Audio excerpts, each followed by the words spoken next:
నమస్తే అండి అందరికీ. నేను మీ Madhavi Krishna. Welcome to my channel Madhavi Krishna's Navarasa Kathamalika Telugu audio stories. ప్రతి కథ ఓ అనుభూతి, ప్రతి వాక్యం ఓ హృదయ స్పందన. నీ మీద నాకు ధారావాహిక ఎపిసోడ్ 60. అతను కోపంతో భగ్గుమన్నాడు. తనని అవమానించడమే కాకుండా తన కెరియర్ని నాశనం చేసిన నభ మాత్రం ఆనందంగా ఉండడం అతను భరించలేకపోతున్నాడు. ముఖ్యంగా ఆ ధ్రువుగాడిని అంత దగ్గరగా అంటుకుపోయి కూర్చోవడం అతనికి అస్సలు నచ్చలేదు. ఇది పల్లెటూరు కాబట్టి ఏం చేసినా ఎవడూ అడగడులే అనుకున్నాడు. కానీ కొత్త వ్యక్తులని అనుమానంగా చూస్తూ సవాలక్ష ఆరాలు తీస్తున్నారు. తాను దారు తప్పి ఇలా వచ్చాడని చెప్పుకుని అందరినీ నోటికొచ్చిన ఊరు పేరు చెప్పి అడ్రస్ అడుగుతున్నాడు. తెగజాలిపడ్డారు అతని మీద, ఎవరో తప్పు అడ్రస్ ఇచ్చారని. కానీ మహా అయితే ఆ ఊరు నచ్చిందని చెప్పి ఒక 2 రోజులు ఉండగలడు. అందులో ఒకరోజు ఖర్చయిపోయింది. తాను ఉంటున్న గది కిటికీ దగ్గర నిలబడి వాళ్ళు వెళ్లిన దిక్కుగా కక్షగా చూస్తూ నిలబడ్డాడు అరుణ్. అరుణ్ తల్లి తండ్రి మధ్యతరగతికి చెందిన చిరు ఉద్యోగస్తులు. ఒక్కడే కొడుకని గారాబంగా పెంచారు. ఇప్పుడు కొరకరాని కొయ్య అయి కూర్చున్నాడు. చెడు సావాసాలు, కాని పనులు చేసి డబ్బులు సంపాదించడం మాత్రమే కాదు అతని లక్షణాలు. నచ్చిన అమ్మాయిని తన సొంతం చేసుకునేదాకా వదిలిపెట్టే రకం కాదతను. స్నేహితులతో కలిసి వెబ్ సిరీస్లు, రకరకాల అడల్ట్ కంటెంట్ చూసి చూసి పెర్వర్ట్లా తయారైన ఒక విక్టిమ్ అనాలా, లేక బాధ్యత తెలియని వ్యక్తి అనాలా? మృగంలా మారిన బాధ్యత తెలియని మనిషి అందం. నభ మీద పడింది అతని కన్ను. ఎన్నడూ ఏ అమ్మాయిని చూసినా కలిగని ఫీలింగ్స్ నభని చూడగానే కలిగాయి అతనికి. ఆమెని పెళ్లి చేసుకోవాలి. ప్రతిరోజు టార్చర్ పెట్టి ఆమె అరుస్తుంటే తను ఆనందించాలి. అరుణ్ అలా ఎందుకు తయారయ్యాడంటే కారణం ప్రత్యేకించేమీ లేదు. ఇంటర్నెట్లో చూసిన వాటిని మెల్లమెల్లగా తనకి పరిచయమైన అమ్మాయిల మీద ప్రయోగించడం మొదలుపెట్టాడు. రాను రాను అది అతనికి కిక్ ఇవ్వడం ప్రారంభించింది. తాను డామినెంట్గా ఫీల్ అవ్వడం మొదలుపెట్టాడు. అతనికి బలమైన గతం కానీ కష్టమైన బాల్యం కానీ లేవు. పుట్టడమే అలా పుట్టాడంతే. తూనీగ రెక్కలకి దారం కట్టిన రోజుని తల్లి మందలించి ఉంటే ఈరోజు ఒక అమ్మాయి కన్నీళ్ళకి కారణమే ఉండేవాడు కాదేమో. కానీ చాలామంది పేరెంట్స్ పిల్లలకి మంచి స్కూలు, పుస్తకాలు, ఖరీదైన బట్టలు, హోటళ్ళకి తీసుకువెళ్లడమే పేరెంటింగ్ అనుకుంటారు. వాటితో పాటుగా ఇంకా చాలా కన్సిడర్ చేయాలి అన్న విషయం తెలుసుకోరు. ముఖ్యంగా పిల్లలకి కావాల్సినది పేరెంట్స్ ఇచ్చే సమయం, వాళ్ళు జీవితాంతం నెమరు వేసుకోగలిగే అందమైన జ్ఞాపకాలు, తమ తరం నుంచి తర్వాతి తరానికి తీసుకువెళ్లగలిగే మధురమైన అనుభవాలు. నిజమే, ఈ రోజుల్లో ఇద్దరూ ఉద్యోగాలు చేస్తే కానీ గడవదు. ఉద్యోగం ఎంత ముఖ్యమో భూమి మీదకు తీసుకువచ్చిన పిల్లలు, వాళ్ళ వ్యక్తిత్వాలు కూడా అంతే ముఖ్యం. అతని తల్లిదండ్రులు అలా ఆలోచించి ఉంటే అరుణ్ ఈ రోజు తాను ప్రేమించిన వ్యక్తితో జీవితం పంచుకోవాలనుకుంటున్న నభని కోరుకుని ఉండేవాడు కాదు. ఇష్టం అనే పదంలో ఇద్దరు అనే మరొక పదం ఇమిడి ఉంది. అది తెలుసుకోలేకపోయాడు అరుణ్. ఆడపిల్లలంటే కాళ్ళ కింద చెప్పులో అనుకునే మూర్ఖపు ఆలోచనలతో నిండిపోయింది అతని మస్తిష్కం. ఇప్పుడు అరుణ్ని ధ్రువ్ ఎలా ఆపుతాడో కాలమే చెప్పాలి. తమని అరుణ్ గమనిస్తున్నాడని తెలియని ధ్రువ్ నభ అలక తీర్చడానికి తమ పొలాల దగ్గరికి తీసుకువెళ్లాడు. అప్పటికి సమయం సాయంత్రం 4 కావస్తోంది. బైక్ని పొలం గట్టున పార్క్ చేశాడు. అప్పటికే నభ దృష్టి అతని మీద నుంచి చుట్టూ ఉన్న పొలాల మీద పడింది. అప్పుడప్పుడే ఆకుపచ్చ వర్ణంలో నుంచి బంగారు వర్ణంలోకి మారుతోంది గోధుమ పంట. చూడడానికి ఎంతో మనోహరంగా ఉంది ఆ దృశ్యం. జీవితంలో ఒక్కసారైనా అలా రబీ కాలంలో పంజాబ్లో పల్లెటూరు చూడవలసిందే ఎవరైనా అనిపించింది నభకి. పక్షులు గింజలు తినడానికి రాకుండా మంచం మీద కూర్చున్న వ్యక్తి అప్పుడప్పుడు డప్పు మోగిస్తున్నాడు. పొలానికి సరిగ్గా మధ్యలో ఉంది దిష్టిబొమ్మ. రాత్రి చూస్తే చాలా భయంకరంగా ఉంటుందేమో, హర్రర్ సినిమాల్లో లాగా అనిపించింది. సూర్యుడి బంగారు కిరణాలు పడి మరింత మెరుపును సంతరించుకుంది ఆ పొలం మొత్తం. అతని చేతిని పట్టుకుని అడుగులు వేస్తూ పొలం మధ్యలోకి చేరుకుంది. అప్పుడే మంచు దిగుతున్నాడు ఆ పొలానికి కాపలా ఉన్న వ్యక్తి. ధ్రువుని చూడగానే చింకి చేయటంత అయింది అతని మొహం. ధ్రువ, ఎలా ఉన్నావు? నిన్నే వచ్చావట కదా, రావడానికి అవ్వలేదు, పొలం పనులు. అతన్ని గట్టిగా హత్తుకుని పలకరించాడు ఆప్యాయంగా.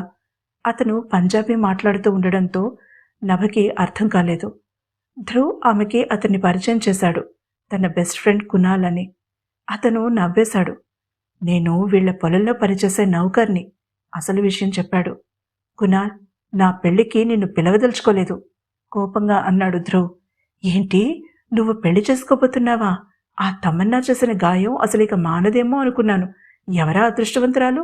అంటూ నభ వైపు అనుమానంగా చూశాడు. అప్పుడు నవ్వుతూ పరిచయం చేశాడు ధ్రువ్ నభకి తన బాల్య స్నేహితుడిని. సరే సరే, మీ టైం వేస్ట్ చెయ్యనిక. నీ కాబోయే భార్యకి ముందు నీ తాజ్‌మహల్ చూపించు నవ్వుతూ చెప్పి అక్కడి నుంచి నిమిషాల్లో మాయమైపోయాడు.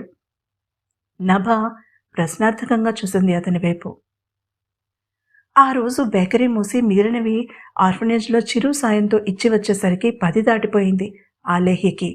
అలసటగా అనిపించడంతో కాళ్ళీడ్చుకుంటూ గేట్ తీసి లోపలికి వచ్చిన ఆలేహ్య లోపల లైట్లు ఇంకా వెలుగుతూ ఉండడం గమనించలేదు.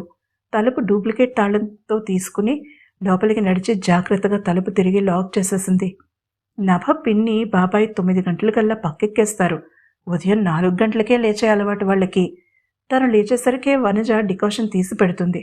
చాలా హాయిగా అనిపిస్తోంది ఆలేహ్యకి ఈ జీవితం.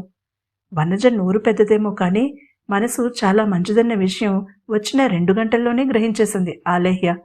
వంటిల్లు నీటుగా సర్ది ఉంది. తన కోసం హాట్ ప్యాక్లో పెట్టి ఉంది భోజనం. ఆమెకి అస్సలు తినాలని లేదు. కానీ తినకపోతే అమ్మమ్మ హడావిడి చేస్తుంది. ఏదో ఒకటి చెప్పొచ్చులే అని ఫ్రిడ్జ్ వైపు నడిచింది మంచినీళ్లు తాగేసి పొట్ట నింపుకోవడానికి. ఫ్రిడ్జ్ మీద ఒక స్లిప్ అంటించి ఉంది. No way. అక్షరాలు టైప్ చేసి ఉన్న స్లిప్ ఉంది మ్యాగ్నెట్ కింద. ఆమె కళ్ళు ఆశ్చర్యంతో పెద్దవయ్యాయి. మంచినీళ్ల సీసా తీసుకుంది కానీ తాగలేదు. డైనింగ్ టేబుల్ దగ్గరికి వచ్చి డబ్బాలు ఓపెన్ చేసింది. మూతకి పక్కన గుడ్ గర్ల్ అన్న స్లిప్ ఉంది. ఆమె పెదవులు చిరునవ్వుతో విచ్చుకున్నాయి. అప్పుడే వండినట్టుగా వేడివేడిగా ఉన్నాయి డిషెస్. చూడగానే నోరు ఊరిపోయింది ఆమెకి. వెజిటబుల్ బిర్యానీ, కుర్మా కూర, రైతా ఉన్నాయి. ఆమె కౌంటర్ వైపు నడిచింది. అక్కడ ఒక కంచం బోర్లించుంది. ముందు కాళ్ళు చేతులు కడుక్కునిరా అన్న స్లిప్ ఉంది. దాని పక్కనే దెన్ టేక్ మీ అని ఉంది. ఈసారి గట్టిగా నవ్వింది ఆలేహ్య. కొన్ని క్షణాలు తన ఎర్రని కింది పెదవిని మునిపంటి కింద నలిపి ఆ స్లిప్లో ఉన్నట్టుగా చేసింది. ఈ దాగుడుమూతలు తనతో ఆడేది ఎవరో గ్రహించలేనంత పిచ్చిది కాదు తను. బావా. మనసులో దాగి ఉన్న పిలుపు పెదవుల మీదకి రాగానే అది తీయని కోకిలపాటగా మారి తనువు పరవశించిపోతుండగా కళ్ళు మూసుకుంది ఆలేహ్య. ఆ నిశ్శబ్దంలో ఆమె ఎదసవ్వడి జాకిర్ హుస్సేన్ తబలాలా వినిపిస్తుంటే ఆమె విడిచే ఊపిరి పండిట్ హరిప్రసాద్ చౌరాసియా వేణువు నాదంలా ఉంది. వెనక నుంచి 2 బలమైన చేతులు ఆమె నడుమును చుట్టుకుని ఆమెని వెనక్కి లాగాయి. ఆమె చేతులు టేబుల్ అంచుని బిగించి పట్టుకున్నాయి. అతని వెచ్చని ఊపిరి ఆమె మెడని తాకుతూ ఉంటే చలిమంట కాచుకున్న అనుభూతి కలిగింది ఆమెకి. నేనెవరు? మగసరి నిండిన అతని కంఠం చెవిలో రహస్యంగా అడుగుతూ ఉంటే ఒళ్లంతా పొలకించి అది పాకి మరింత గట్టిగా కళ్ళు మూసుకుంది. అతని పెదవులు తాకిన చోటల్లా వేడి సెగలు బయలుదేరాయి. బావా ప్లీజ్ బ్రతిమాలింది. ఆమె తనని అలా పిలిచేసరికి తనని తానే మర్చిపోయాడు నిహార్. విసురుగా ఆమెని తన వైపుకు తిప్పుకున్నాడు.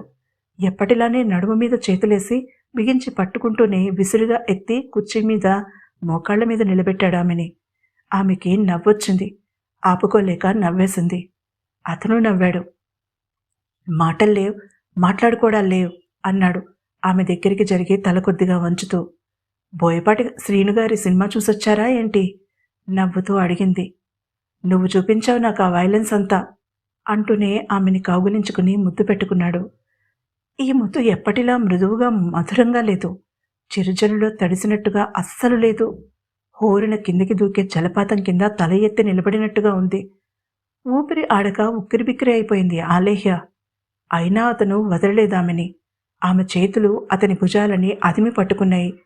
కళ్ళు మూసుకున్న ఆమెకి ఆ ముద్దు ఘాటుగా, కారంగా, మరికొంత అధికారంగా అనిపించింది. నిమిషం తర్వాత ఆమెని దూరంగా జరిపాడతను. ఆకలిగా ఉంది అన్నాడు. అతని మాటల్లో శ్లేష అర్థమైన ఆలేహ్య మొహం సిగ్గుతో ఎర్రబడింది. అతను చిన్నగా నిట్టూర్చాడు. నువ్వు చేసిన పనికి నిన్నింకా పనిష్ చేయాలి, కానీ భోజనం చేశాక అంటూ ఆమెని కిందికి దింపి సరిగ్గా కూర్చోబెట్టాడు. తానే స్వయంగా ఆమెకి వడ్డించి తను ఒక ప్లేట్ తెచ్చుకున్నాడు. నోరు తెరుచుకుని అతన్ని చూస్తూ కూర్చున్న ఆలేహ్యని తినమన్నట్టుగా సైగ చేసి తాను తినడంలో మునిగిపోయాడు. ఆమె తేరుకుని రుచి చూసింది బిర్యానీ. తన కోసం బావ చేసిన బిర్యానీ. అతని కోపం, ప్రేమ, అనురాగం కూడా అందులో వేసినట్టుగా నాలిక చురుక్కుమనిపించేలా ఉంది. కానీ బావుంది. ఆవురావురమంటూ తినేసింది. ప్లేట్ ఖాళీ అయిపోయాక అతను చెప్పేది వినడం కోసం బుద్ధిగా కూర్చుంది. తర్వాత ఏం జరిగిందో తెలుసుకోవాలంటే తప్పకుండా తర్వాత ఎపిసోడ్ని వినండి.